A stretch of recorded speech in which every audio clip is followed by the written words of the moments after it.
Hi, I'm Professor Afshar at Glendale Community College. This is Physics 101, Lecture 6. In this lecture, we'll discuss motion at constant acceleration and the kinematic equations. These topics are covered in Chapter 2 of our textbook by Surway and Jewett. Recall from our previous lecture that we are interested in kinematics, namely the study of the motion of objects. To have a complete description of the motion of an object, we need to specify three important variables. These variables are position, velocity, and acceleration. We already know how these three parameters are related to each other by differentiation and integration, but we would like to have simple sets of equations that are algebraic, that are easier to use, simply because these three parameters show up so often and so frequently in physics. In our previous lecture, we discussed two simple cases. We discussed a situation where position is constant, and we found that if the position is constant, then velocity and acceleration are constant as well.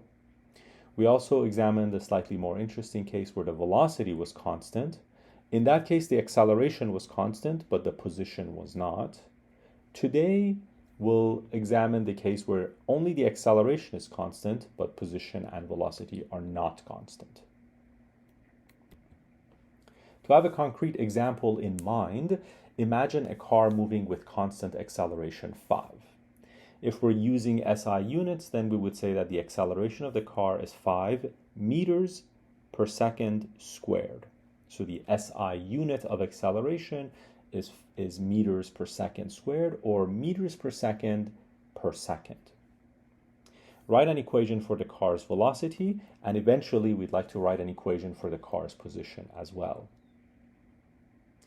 Now remember what an acceleration of 5 meters per second means. When the acceleration is 5 meters per second, what we're saying is that the velocity is changing, and it is changing by 5 units every second.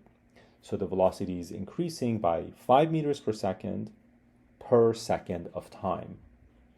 What this means is that if the velocity is 0 initially, then after 1 second, its velocity will be 5 meters per second, and then after 2 seconds it will be traveling at 10 meters per second, after 3 seconds 15 meters per second, and after every second that passes, whatever the velocity is, it will increase by 5 units or 5 meters per second. After t seconds, you've added 5 plus 5 plus 5 plus 5 t times, so we can say that after t seconds the speed or the velocity will be 5t. Now here I am assuming that the object or the car starts at v equals 0. If it did not start at v equals 0, you would simply add that initial velocity. So we can say that for an object moving with a constant acceleration, the velocity as a function of time is simply that acceleration times time plus v initial, plus whatever the velocity of the object was at the beginning of the problem at initial time. Remember this equation. This is an important equation. We'll come back to this equation. This equation tells us what velocity is as a function of time. Next, we want to figure out what the position is as a function of time. So again, imagine the same car. Imagine it is moving with a constant acceleration of 5 meters per second squared. Write an equation for the car's position. So give me x as a function of time. This turns out to be a rather difficult question, so let's warm up to it by examining the car's position in the form of a table. In this table, the top row shows time, so I'm imagining the car is moving sort of in a movie, and I'm examining frames of that movie every second. We have t equals 0, a second later, a second later, a second later, and a second later at 4 seconds. At each one of these times, the acceleration in the second row of this table is 5. That's what it means to have constant acceleration. It's not changing. In the third row, I have calculated the velocity or the speed of this object. We are assuming that the initial velocity is 0. And if the initial velocity is 0, then after 1 second, the velocity should be 5. In other words, I'm adding 5 to this velocity here to get the velocity after 1 second. Then I'm going to add 5 to this velocity here to get this velocity over here. And every second that passes, I'm going to add 5 more, because that's what the acceleration is. 5 meters per second is added on. And you can see that the velocity is consistently increasing by 5 units, basically. Now, because the velocity is not constant, because the velocity is changing, it becomes a little difficult to calculate the position. If the position is 0, you might be tempted to just add 5 to it to find the position after 1 second, except that the car wasn't really moving at 5 meters per second. Between 0 and 1, during that 1 second time interval, the car was really moving at about 2.5 meters per second. The 2.5 is really the average of 0 and 5. So that's the average speed of the car. How fast was the car moving between 1 second and 2 seconds? Well, at the beginning of that 1 second interval, it was doing 5 meters per second. At the end, it was doing 10. In between, it was doing an average of 7.5 meters per second.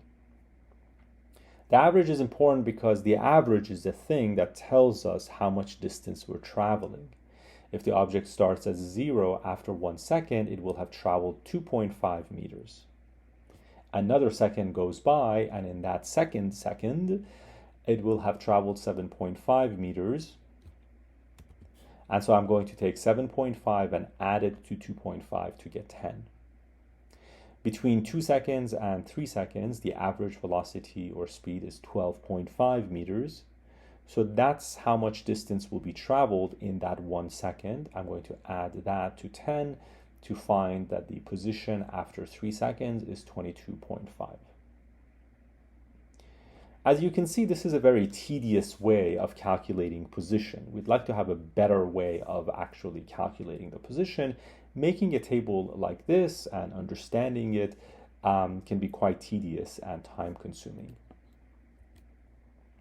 If you made a graph of this table, if you plotted x on the vertical axis and time on the horizontal axis, you would see something like this that hopefully reminds you of a parabola. You can see that every second that goes by, the object covers more and more and more distance because it is accelerating, because it's going faster and faster and faster. It turns out the equation that describes this parabola is this equation here. So more generally, if you want to know what the position is at some time t, what you need is the initial position. You also need the initial velocity, and you need the acceleration. You plug those quantities into this equation, and this gives you the position as a function of time.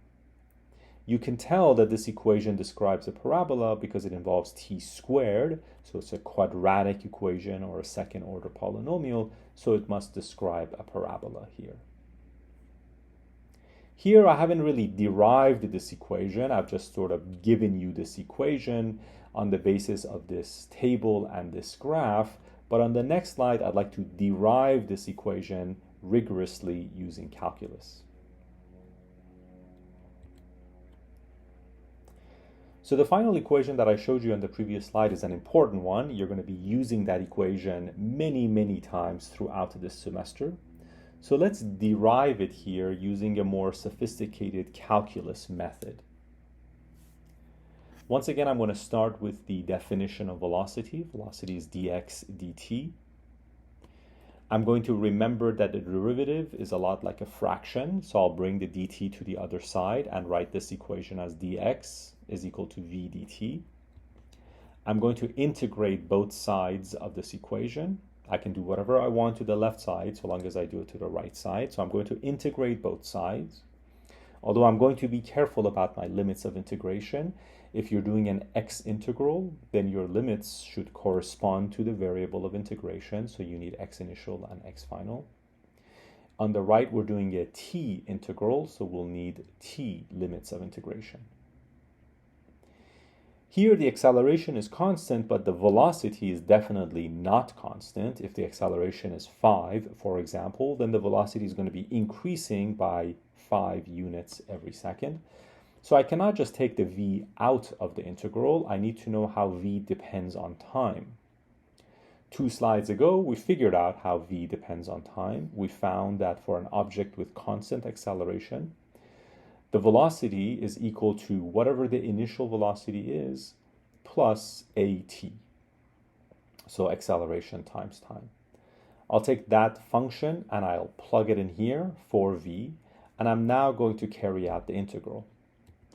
The integral on the left side is easy. The integral of dx is simply x. Plug in the limits of integration and you get x final minus x initial. The integral on the right is a little bit trickier, but it should be easy for you if you've completed Calculus 1. At integrates to at squared over 2, and v initial, it's the initial velocity, it's just a number, so that integrates to v initial times t. Don't forget the limits of integration. I'm assuming that the initial time is 0. And the final time is, well, whatever the final time is. If you're interested in knowing what the position or the velocity is after 7 seconds or 19 seconds or 248 seconds, that's t final. So you plug in the final time, and what you find is 1/2 at squared plus v initial times t. Rearrange this equation a little bit, and you get this equation. This is exactly the equation that we had on the previous slide. On the previous slide, I wrote it a little bit differently. Instead of x final, I wrote it as x of t.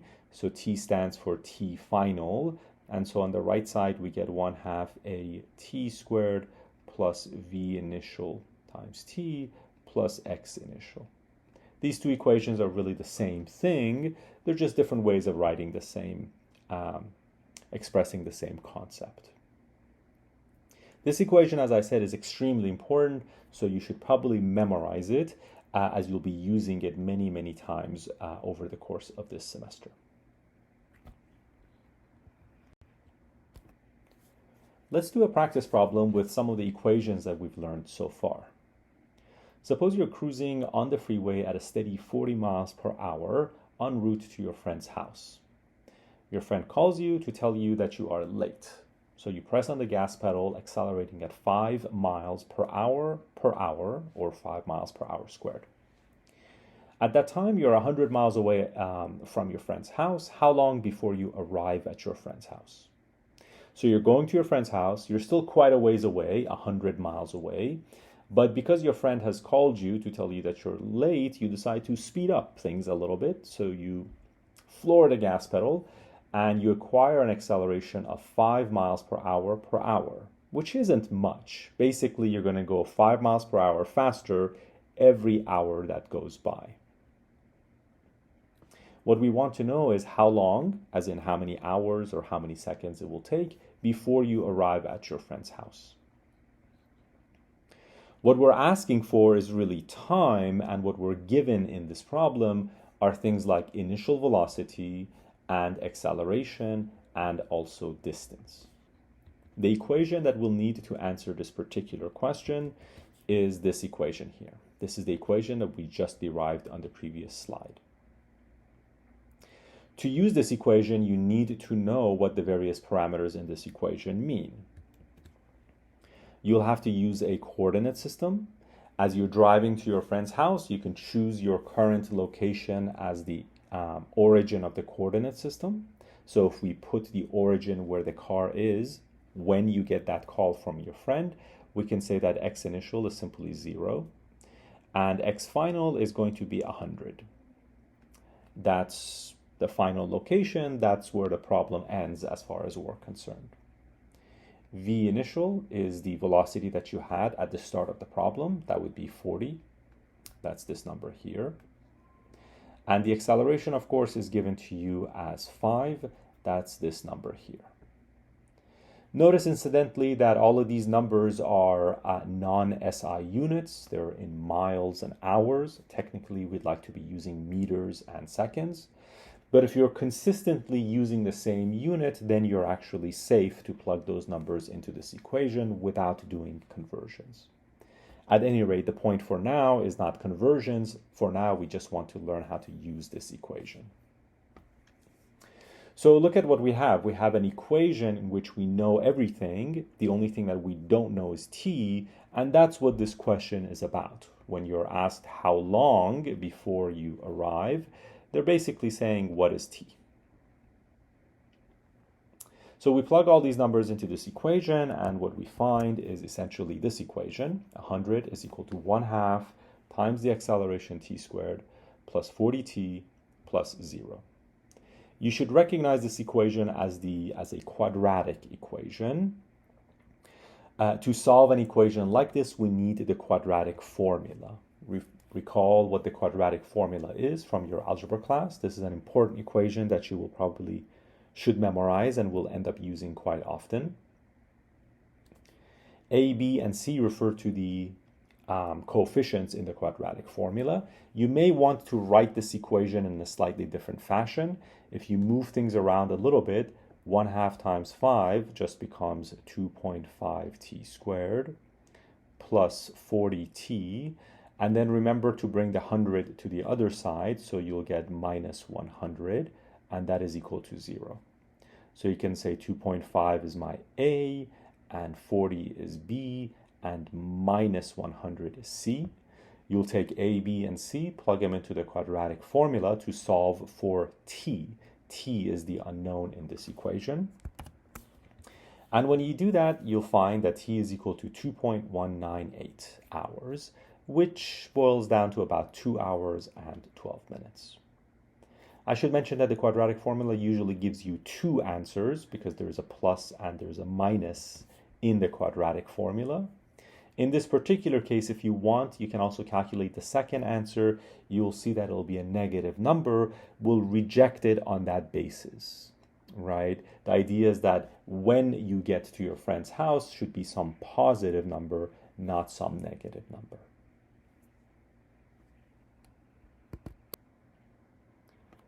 So let's review some of what we have learned. We've been discussing the motion of an object that has a constant acceleration.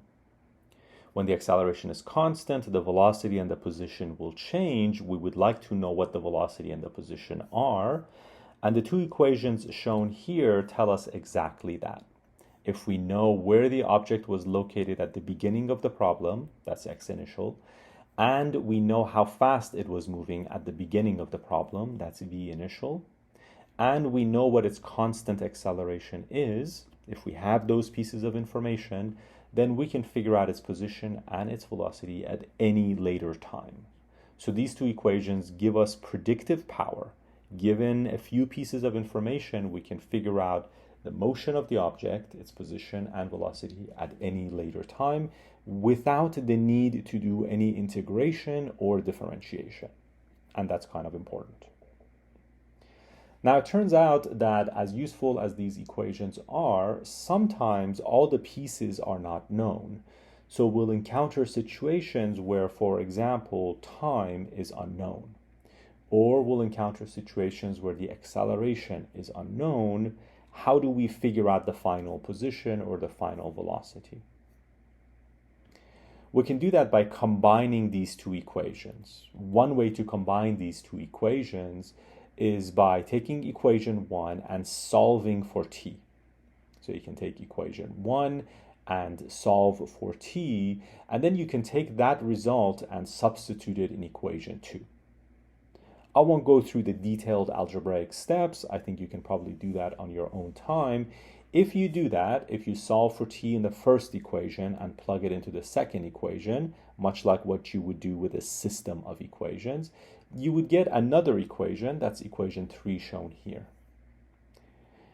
Notice that equation 3 basically gives you velocity as a function of time in terms of the initial velocity and the acceleration and the initial position and the final position. Why would we ever want to use an equation like this? Well, notice that on the right side of this equation, t, or time, doesn't show up.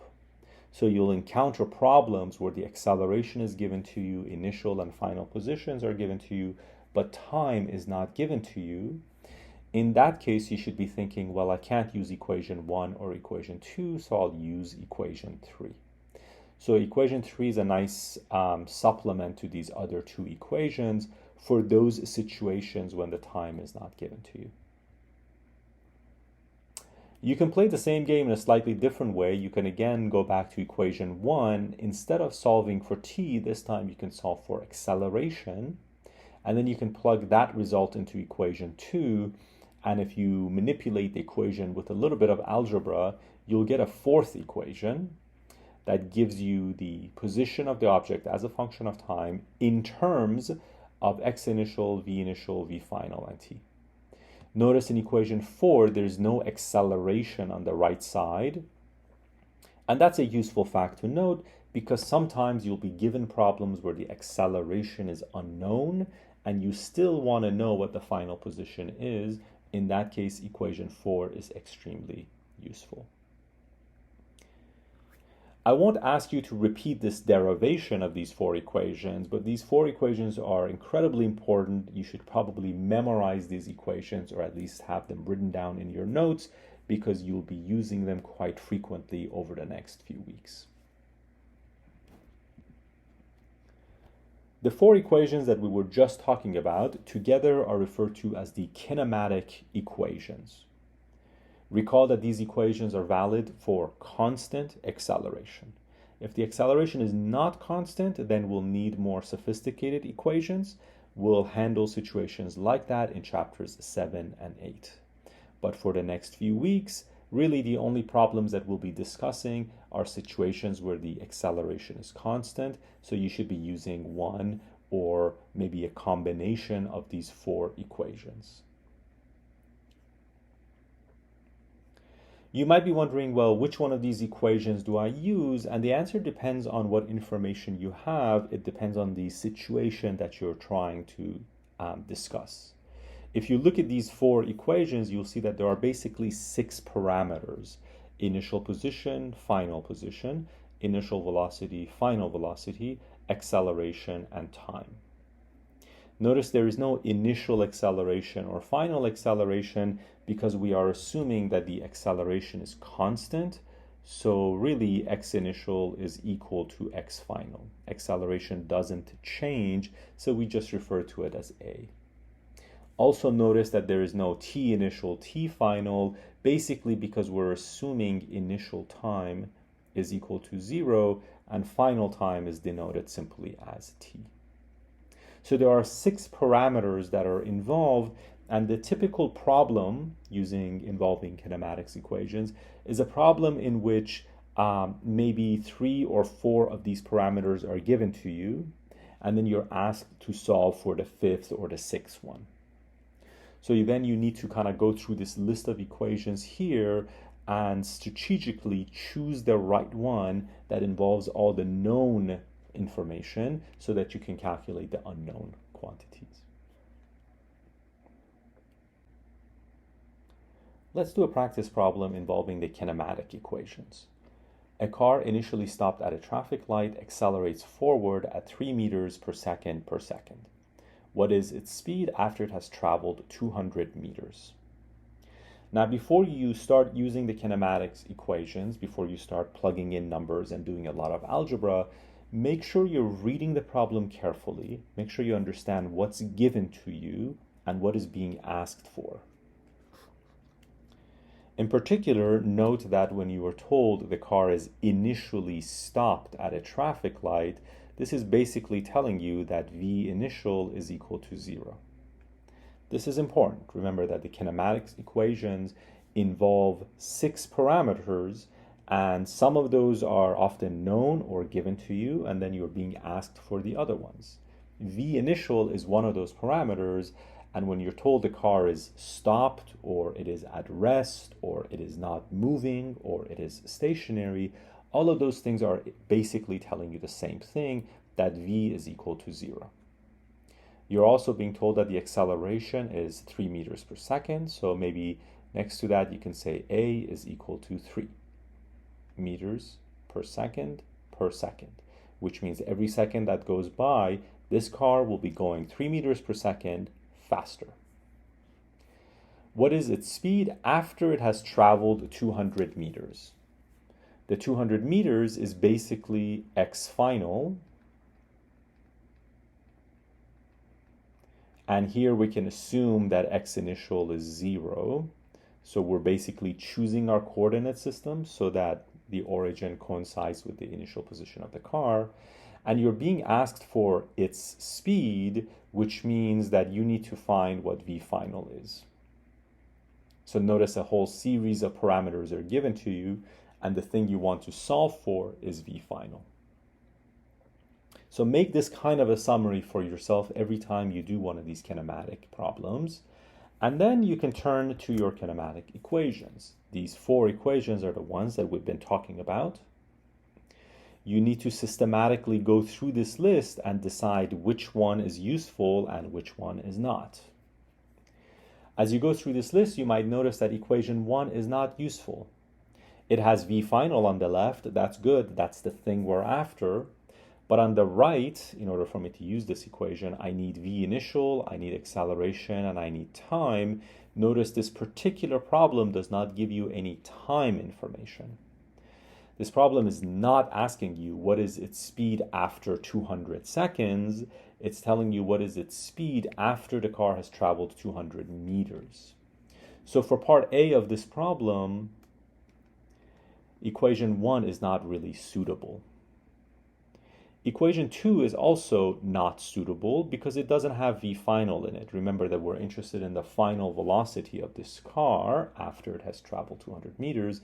V final does not even show up in equation 2, so I can't use equation 2 to solve for v final.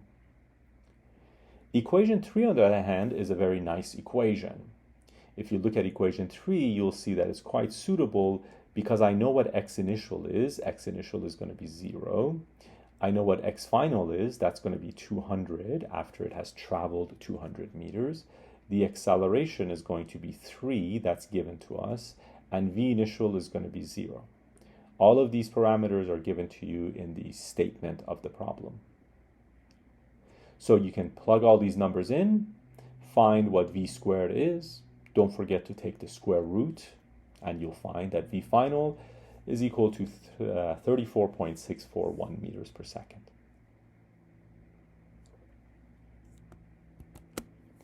That's part A of the problem. Part B asks, how long does it take the car to travel 200 meters? So it's the same car, the same problem, but now we're being asked how long, which means we're after t. We want to know what t is. And we want to know what t is after the car has traveled 200 meters. So x final is going to be, again, 200 meters, but this time we're interested in solving for t. Well, you look at your equations one more time, you play the same game. You go through the list of equations and you look at which ones are suitable and which ones are not. If you look at equation 1, you'll see that you pretty much know everything in it. You know v initial is 0. You know what v final is. We solved for v final in part A of this question, so you can recycle that answer, 34.641.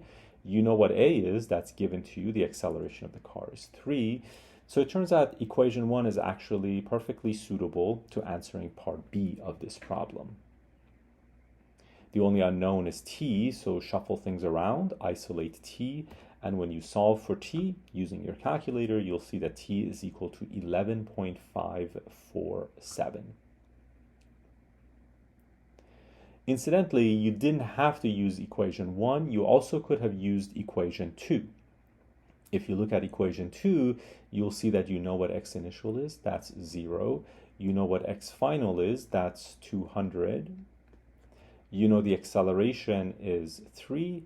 You know v initial is 0. So you know everything in this equation except t. So now you can solve for t. And if you do, maybe as a check on your answer, you should get exactly the same number, 11.547. Some of you might be wondering, could I have used equation 3? And the answer is no. Equation 2 is fine, but equation 3 is not fine for part B of this problem because there's no t in it. If there's no t in the equation, you cannot solve for t, so equation 3 would not have been suitable. Equation 4 would have been suitable. If you know initial velocity and final velocity, initial position and final position, you can solve for t. So part B could have been answered in several different ways. You could have used equation 1, equation 2, or equation 4. If I were you, I would have used 2 of these equations to sort of check each other, to verify my answer. And that's the end of this lecture. Thank you for your attention.